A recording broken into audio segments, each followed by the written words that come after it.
Toni Tassani. I'm a software developer from Barcelona.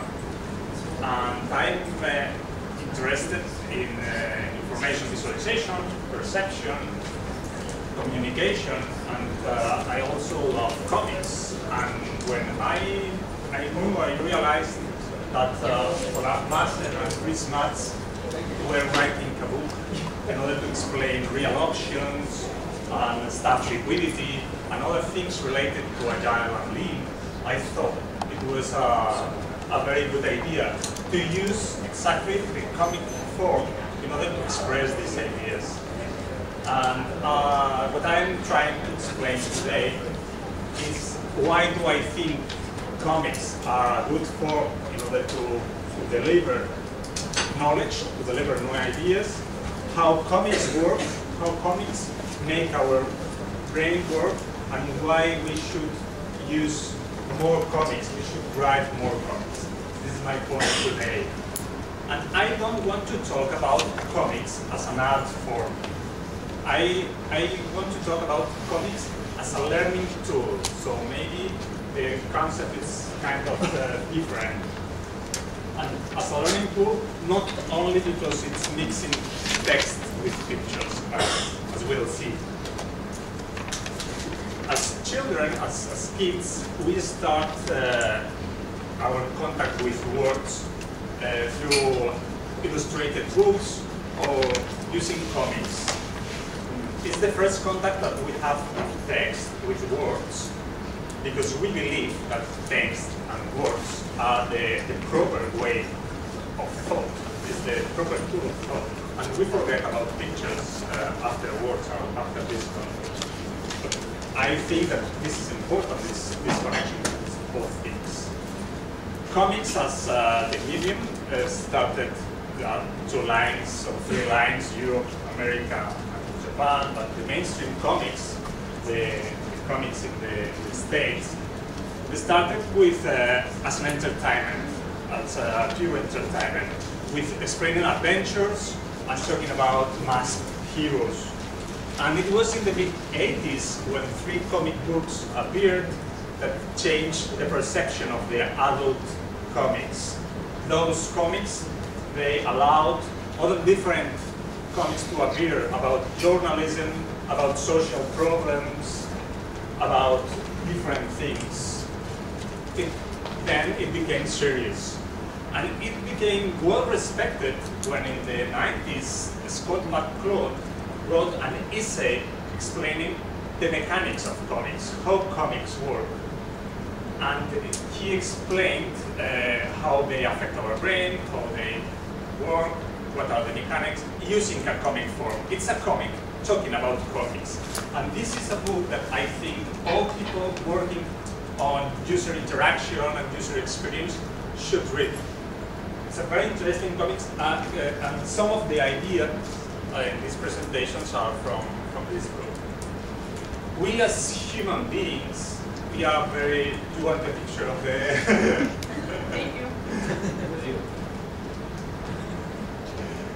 We as human beings, we are very visual.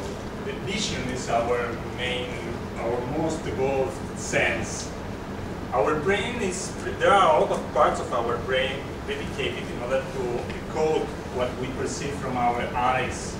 Our brain is prepared to react quickly to what we see. There are a lot of connections that neuroscientists and psychologists are studying, and we believe what we see, even though we know there are a lot of experiments that agree that our perception, what we see from our eyes, sometimes is misleading. But what we all agree is in the adage that says that a picture is worth 1,000 words. Sometimes it's the best way to express some ideas. There are certain things that with pictures, they are very easy to explain because pictures contain a lot more of information that a simple word has, but in certain cases, a picture is not enough. Sometimes a word contains more meaning because of the things that are stored in our brain before. And sometimes there are some ambiguities with images. So the best thing is to mix both things together, text and words. And people doing Agile and Lean, we know a lot about visual management, or we try to use it. We use posits, rundown charts, boards, whatever is in our hands in order to share information. And I was talking about comics that were mixing words and text for sharing new ideas. But sometimes this mixing of words and text is used to share information.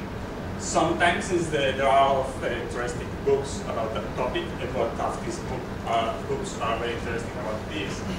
But we have a lot of ways of mixing words and text in order to deliver information. We use pie charts, we use a lot of kind of graphs.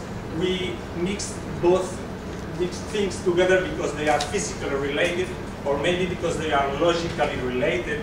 We use a lot of UML charts. We truly believe that mixing pictures and words work. And lately we are using a lot of infographics. In infographics, they are trying to express what raw numbers are. It would be much difficult to understand what the numbers were trying to deliver, but if we convey all those numbers in beautiful pictures, they are easy to digest and the reader is willing to read. So mixing words and text is not something specific for comics. And now I'll try to explain some of the characteristics of comics that I think make them so well suited for delivering knowledge. The first characteristic I want to talk about is that in comics, we use different levels of abstraction. The easiest way to draw a face is using two dots aligned inside a circle. This is the easiest way that is happening on our left. We can add details and more details and more details, and if I show you the image in the right, you will focus on the details. You will try to tell the difference between what you are seeing and the real object. But if I show you what's on the left, you'll get the idea. You get the abstraction. This face could be whoever. This face could be you. So there is an emotional implication showing and delivering images as a cartoon, as a simplified form. And this is a technique that was widely used in the clear line movement that appeared in Belgium and France. And Jay was one of the authors. And in these people, and it's widely used in comics, they use very detailed graphics for the backgrounds. The backgrounds, the machinery, the scenes are very detailed, but the characters are very simplified. They could be whoever. The details, the backgrounds are so detailed because they give you background. They make you believe that this is real, that this is happening. But who is doing the actions could be you. And this cartooning, this way our brain can perceive an image as only two dots on a line, is something that it's in our brains. So our brains are prepared to identify faces with this small amount of information. And this effect that neuroscientists study is what makes that we can recognize faces in the most unusual places. So we must take into account how our brain works. The second characteristic I want to talk about is about how we see pages, how our brain works when we face, when we turn a page in a printed comic. Maybe this is different and it's changing in web comics and in comics read from electronic devices. But when we see a page, when we turn a page, first thing we do is we receive all the image information and then we go to the details. Depending on our reading style, maybe we are going to get only the images and then go directly to the text. Or maybe we are going to the text and then panel by panel go to the details. But what we can't avoid is to get the impression of the turning the pages. This is something that artists use in order to make you feel something, in order to deliver some emotional information. They can emphasize some character, or maybe the distribution of the panels can have a meaning. They can express chaos, or maybe or velocity, or the authors can break some very strict panelization in order to emphasize a dramatic effect or whatever, or even more, using this technique of having the pages and having the effect of surprise, they can transform what you are reading into a splash page, giving you some kind of surprise. The third characteristic of comics that make our brain work in a different way and can make them interesting for learning is that the reader in a comic is an active reader. It's not passive. Apart from reading, it's decoding images. Our brain is prepared to decode, to complete what is partial. If we give partial information to our brain, it's going to complete according to the experiences it previously has. Also, the reader can choose its reading pace. He can go faster or slower. He can stop when he's tired, and he can go back and forth. But the most, and those are characteristics very important for learning. But the most interesting thing is that in comics, the action is not happening inside the panels. The action really is happening between the panels. So our brain is trying to complete what is happening from one panel to the other panel based on our experience. Our brain is working actively in order to complete this information. Another characteristic is that we've learned that some messages are better delivered with a story. We know that having characters, a climax, a plot, storytelling is essential, and you can get storytelling writing comics. The visual language, the use of symbols and conventions is also an ingredient in comics. Nobody's taught for reading comics. You learn by reading them.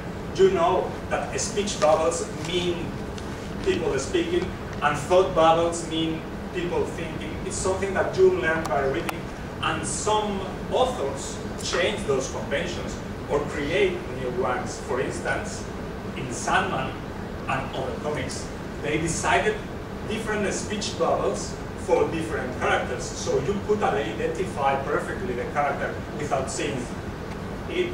Or maybe you could identify when the artist, the man who was drawing it, changed. In Commitment, the comic, they also have a convention that says a flashback is not inked, it's only penciled. This is a convention. And other convention are the motion lines. In order to express movement in a medium which has only static images, you can use those motion lines. And in order to express sound, you can use onomatopoeia. And these conventions change from authors, but also are completely different. These conventions in manga, in the Japanese comic, they have completely different and a set of visual, face expressions that are completely encoded, and they use different pace and different format for laying out pages. So we must learn that we have to adapt our language to the medium we are writing for. The last characteristic I was going to talk about comics was the mixing of pictures and text. When mixing pictures and text, our brain is working in two different ways.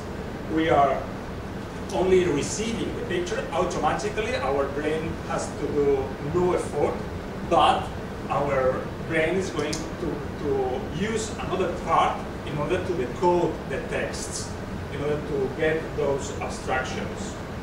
And this is something that I've said before that our brain is prepared to do. If you know how to decode something, your brain is going to decode it. This is something that you can't avoid. If you can't decode it, you can't avoid it. Maybe you were reading the panels in those comics before and you couldn't avoid that. Mixing words and pictures requires a balance. So in comics, it's important. There are comics depending on the theorists that use no words and they are very expressive. But currently there are trends that say that this mixing of words and comics, words and text, is very useful for learning and conveying information and conveying thoughts.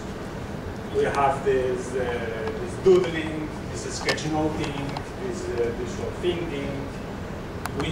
Some of those authors say that when you draw, and as Jürgen said, everybody can draw. It's something that we can discuss.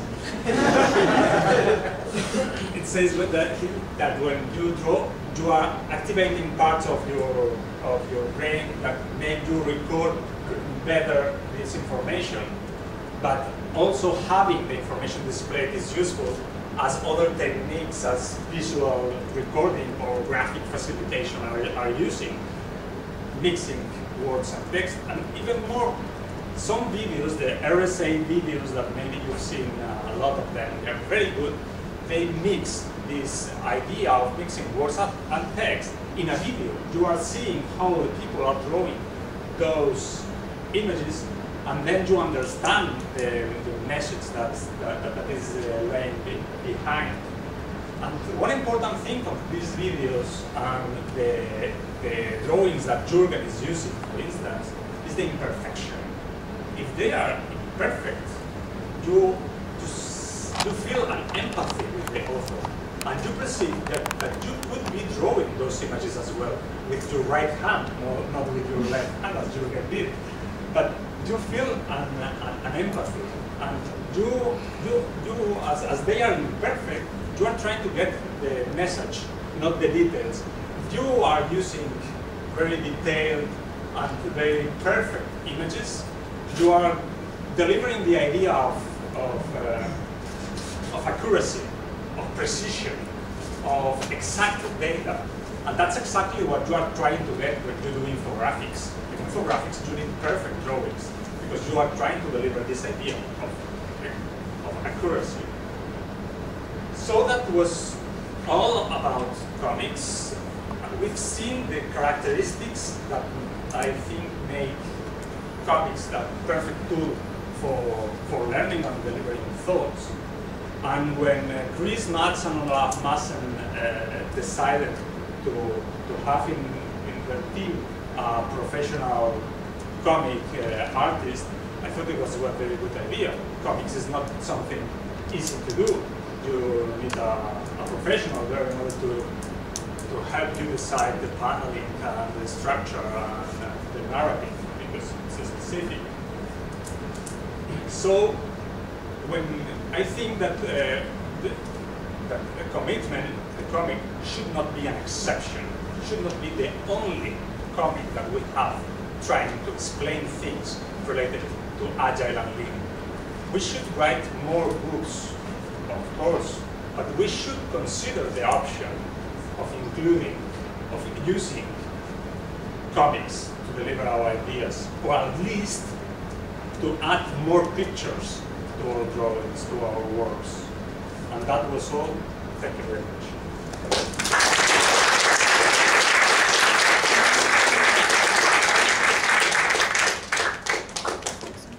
Any question? You said that comics require bring you up to readers because they are a little bit missing details and missing proofs. Why should we use such way? What is the advantage? Because it needs proof of interpretation. Is it good or not? I think for our ideas that we are trying to convey about agile, lean, and human communication, it's good to have interpretations. But maybe it's best understood if we compare comics with movies or with films. In films, the audience is completely passive. You are watching, and you can be thinking on other things when you are watching. You can be daydreaming when you are watching a film. If you try to entertain people, this is not a problem. But if you are trying to create a documentary or something in order to express your idea using videos, you must realize that if you are using comics, then your reader is an active agent on the reading process, on the learning process.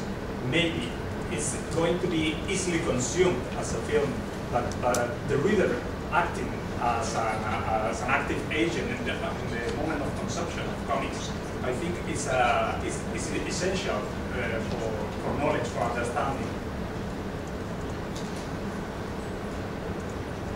Do you think that it's possible to use comics to teach technical things like language programming operators?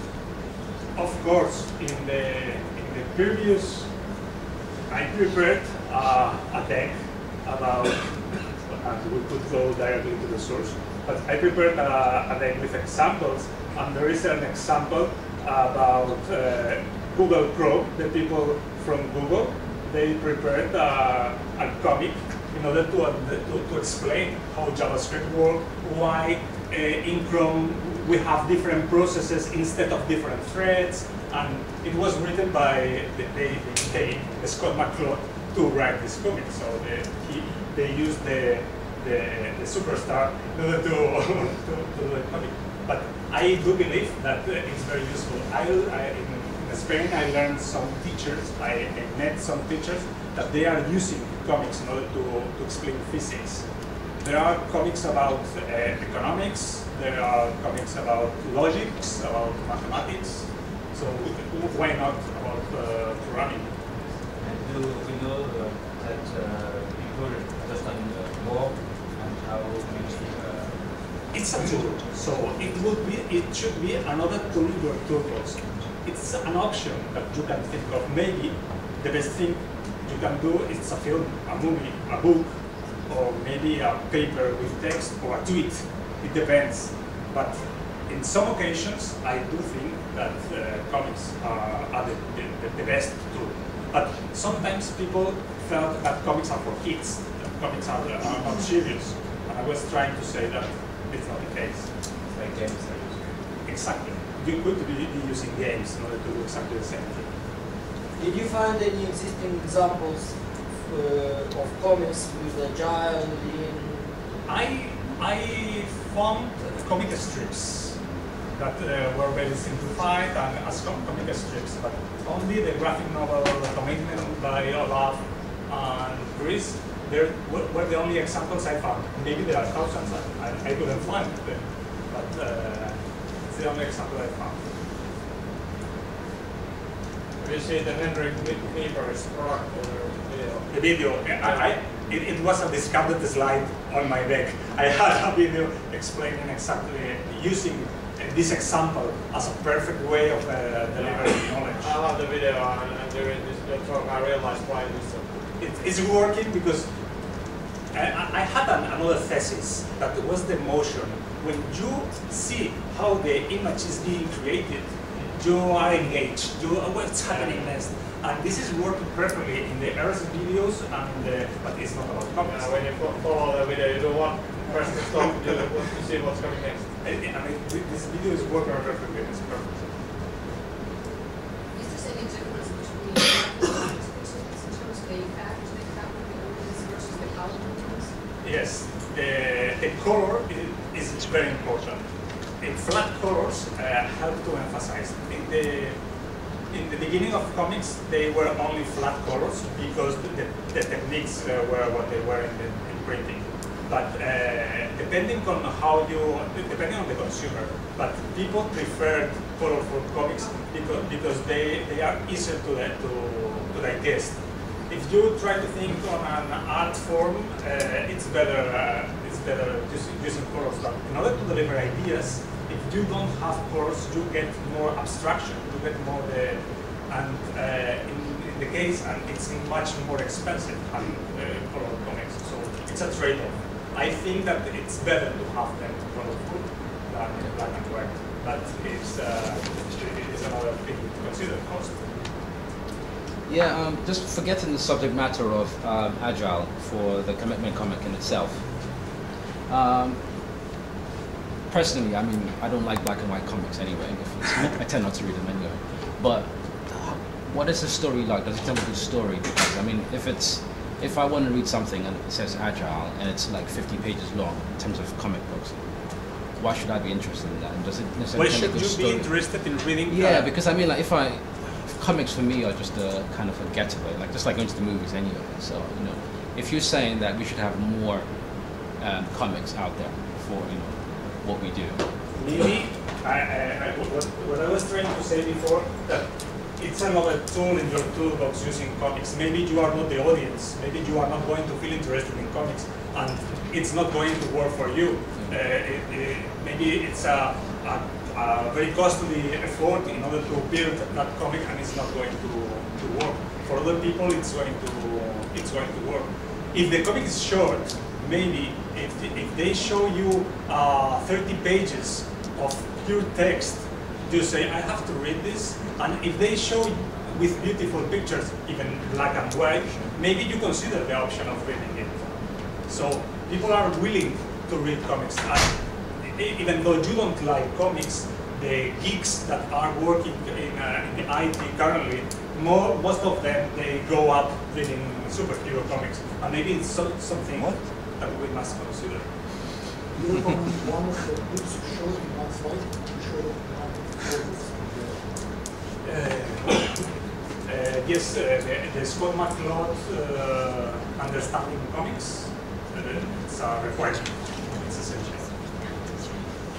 That's all. Thank you very much.